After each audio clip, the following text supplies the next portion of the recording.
কুলেখাড়া শাক যদি এভাবে রান্না করা যায় তাহলে স্বাস্থ্যের সাথে সাথে স্বাদেও হবে অতুলনীয়। যারা কুলেখাড়া শাক খেতে পছন্দ করেন না কিংবা এই একইভাবে এই শাক খেতে ভালো লাগছে না, এভাবে একবার আমার পদ্ধতিতে বানিয়ে দেখবেন, স্বাস্থ্যের সাথে সাথে স্বাদেও হবে সেরার সেরা। তো ভিডিওটা শেষ অবধি দেখবেন, আশা করব খুব ভালো লাগবে। সো নমস্কার আমার প্রিয় দর্শক বন্ধুরা, আশা করছি সবাই খুব ভালো আছেন এবং সুস্থ আছেন। আজকে শেয়ার করছি কুলেখাড়া শাক আর ডাল দিয়ে একটা ভিন্ন স্বাদের দুর্দান্ত রেসিপি। আজকের রেসিপি যদি আপনাদের কাছে ভালো লেগে থাকে তাহলে অবশ্যই লাইক, শেয়ার ও চ্যানেলটিকে সাবস্ক্রাইব করে রাখতে ভুলবেন না। ভিন্ন স্বাদের এই রেসিপিটা করার জন্য এখানে আমি বেশ কিছুটা পরিমাণে কুলেখাড়া শাক নিয়েছি। আর তারপর দেখুন আমি পাতাগুলো নিয়ে নিচ্ছি, আর যেই ডাঁটিগুলো আছে ওগুলোকে ফেলে দিচ্ছি। যেহেতু ওগুলো শক্ত তার জন্য ওগুলোকে ফেলে দিচ্ছি, আর যেগুলো নরম থেকে যাবে সেগুলো কিন্তু ফেলার দরকার নেই। তো সবগুলো কিন্তু আমার কাটা হয়ে গেছে। এখন আমি একদম ছোট ছোট করে আমি ছুরি দিয়ে শাকগুলোকে কেটে নেব। যতটা ছোট করবেন ততই কিন্তু এই রান্নার জন্য ভালো। তো দেখুন একদম ছোট ছোট করে কিন্তু আমি শাকগুলোকে পরপর করে কেটে নিচ্ছি। এই রেসিপিটা স্বাস্থ্যের সাথে সাথে কিন্তু স্বাদেও কিন্তু ভীষণ সুন্দর হয়, আর খেতে কিন্তু দুর্দান্ত লাগে, বিশেষ করে গরম ভাতের সাথে। তো এই যে দেখুন আমার সব শাকগুলো কিন্তু কাটা হয়ে গেছে, একদম কিন্তু সরু সরু করে একদম ছোটো ছোটো করে কেটে নিয়েছি। এবার এই শাকগুলো জল দিয়ে 3 থেকে 4 বার খুব ভালো করে ধুয়ে নেব। শাকের মধ্যে কিন্তু অনেক ময়লা থাকে, তার জন্য 3 থেকে 4 বারের মতন ধুয়ে নিয়ে আপনাদের দেখাচ্ছি লাস্ট একবার। তো ধুয়ে নেওয়ার পর আমি একটা পাত্রের মধ্যে নিয়ে নিয়েছি, আর এখানে নিয়েছি 100 গ্রামের মতন মুসুর ডাল। এই রান্নাটা কিন্তু ছোলার ডাল দিয়েও করা যেতে পারে, সেটাও কিন্তু খেতে ভালো লাগে। তো এরপর এই যে আমি জল দিয়ে খুব ভালো করে ডালটা ধুয়ে নিচ্ছি। 1 থেকে 2 বারের মতন ডালটাকে খুব ভালো করে ধুয়ে নিতে হবে। তো এই যে দেখুন ডালটা খুব ভালো করে ধুয়ে নিয়েছি, আর এদিকে কিন্তু জলটা আগে থেকে বসিয়ে দিয়েছিলাম, গরম হয়ে গেছে।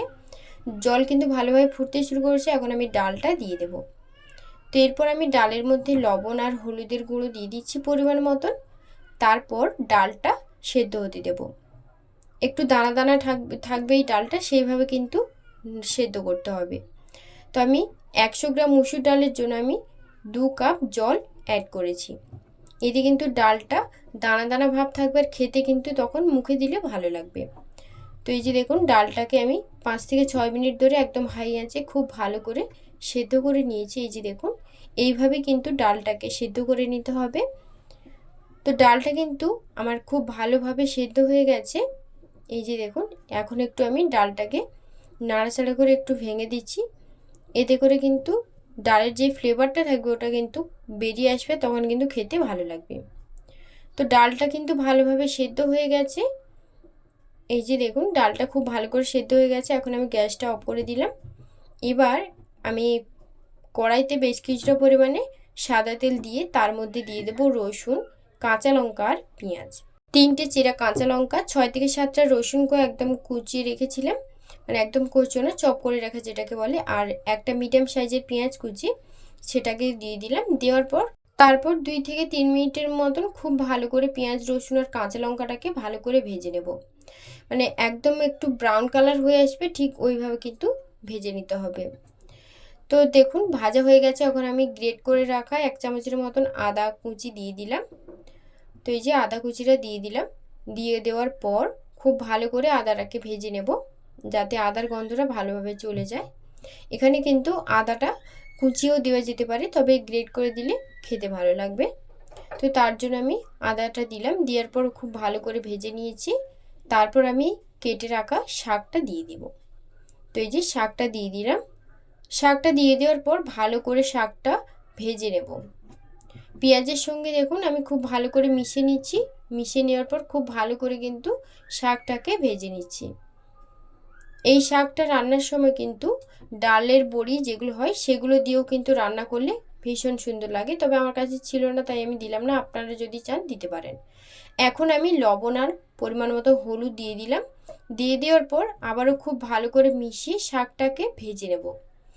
যেভাবে শাক ভাজা হয় ঠিক সেইভাবে কিন্তু শাকটাকে ভেজে নিতে হবে। তো এই যে শাকটা কিন্তু বেশ অনেকটাই কমে এসেছে। এখন আমি শাকের মধ্যে আমি লঙ্কা গুঁড়ো আর 1 চামচের মতন জিরে গুঁড়ো দিয়ে দিলাম। দিয়ে দেওয়ার পর আবারও খুব ভালো করে মিশিয়ে নিচ্ছি। মিশিয়ে নিয়ে শাকটাকে ভালো করে ভেজে নিচ্ছি। আর শাকটা কিন্তু অনেকটাই জীর্ণ হয়ে এসেছে আর ভাজা ভাজাও হয়ে এসেছে। এখন আমি যে ডালটা সেদ্ধ করে রেখেছিলাম সেই ডালটা আমি শাকের মধ্যে দিয়ে দেব। ডাল আর শাক, এই কুলেখাড়া শাক দুটোই কিন্তু আমাদের স্বাস্থ্যের পক্ষে খুবই ভালো।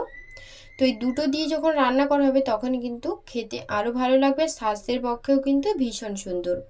তো এই যে ডালটা দিয়ে দেওয়ার পর খুব ভালো করে মিশিয়ে নিয়েছি। আর এইটা কিন্তু আর বেশিক্ষণ নাড়াচাড়া করব না, এইভাবে কিন্তু এই অবস্থায় কিন্তু নামাতে হবে। তো এই যে দেখুন আমি খুব ভালো করে মিশিয়ে নিচ্ছি। আর ডালটা দেওয়ার পর 3 থেকে 4 মিনিট একটু ভালো করে মিশিয়ে নেব।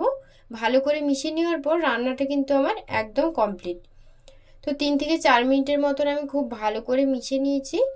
তো এবার আমি এই রান্নাটা গ্যাস অফ করে একটা প্লেটের মধ্যে তুলে নিয়ে আপনাদের দেখাবো। তো তার আগে আমি এর মধ্যে কিন্তু 1/2 চামচের মতন গরম মশলার গুঁড়ো অ্যাড করেছি। আপনারা চাইলে দিতে পারেন, আবার নাও দিতে পারেন। তো রান্নাটা কিন্তু আমার প্রায় কমপ্লিট। এবার আমি ওপর দিয়ে একটু সর্ষের তেল, মানে একদম কাঁচা সর্ষের তেল ওপর দিয়ে একটু ছড়িয়ে দিচ্ছি। এতে কিন্তু টেস্টটা আরও সুন্দর আসবে। তো সর্ষের তেলটা দিয়ে দেওয়ার পর খুব ভালো করে একটু মিশিয়ে নিচ্ছি। আর মিশিয়ে নেওয়ার পর আমি রান্নাটা কিন্তু আমার প্রায় একদম কমপ্লিট। এবার আমি নামিয়ে নিচ্ছি। গ্যাসটা অফ করে দিলাম। আর গ্যাসটা অফ করে দেওয়ার পর আমি তরকারিটা নামিয়ে আপনাদের দেখাচ্ছি। তো এখন আমি তরকারিটা নামিয়ে নেওয়ার পর আবারও একটু ওপর দিয়ে সর্ষের তেল দিয়ে দিলাম। দিয়ে দেওয়ার পর আমার কিন্তু রান্না একদম কমপ্লিট। তো বন্ধুরা, আজকের রেসিপি আপনাদের কাছে কেমন লাগলো অবশ্যই কিন্তু আমাকে কমেন্টে জানাবেন, এবং ভালো লাগলে লাইক, শেয়ার ও চ্যানেলটিকে সাবস্ক্রাইব করতে একদমই ভুলবেন না। তো আজকের মতো ভিডিওটা এই পর্যন্ত। সবাই খুব ভালো থাকবেন, সুস্থ থাকবেন। সবাইকে ধন্যবাদ জানিয়ে আজকের ভিডিওটি এই পর্যন্ত। আবার আসবো আপনাদের পছন্দের কোনো রেসিপি নিয়ে। ততক্ষণ আপনারা ভালো থাকবেন, সুস্থ থাকবেন। আর কে কী রকম ভিডিও দেখতে চান সেটা কিন্তু কমেন্টে জানাতে একদমই ভুলবেন না। ধন্যবাদ।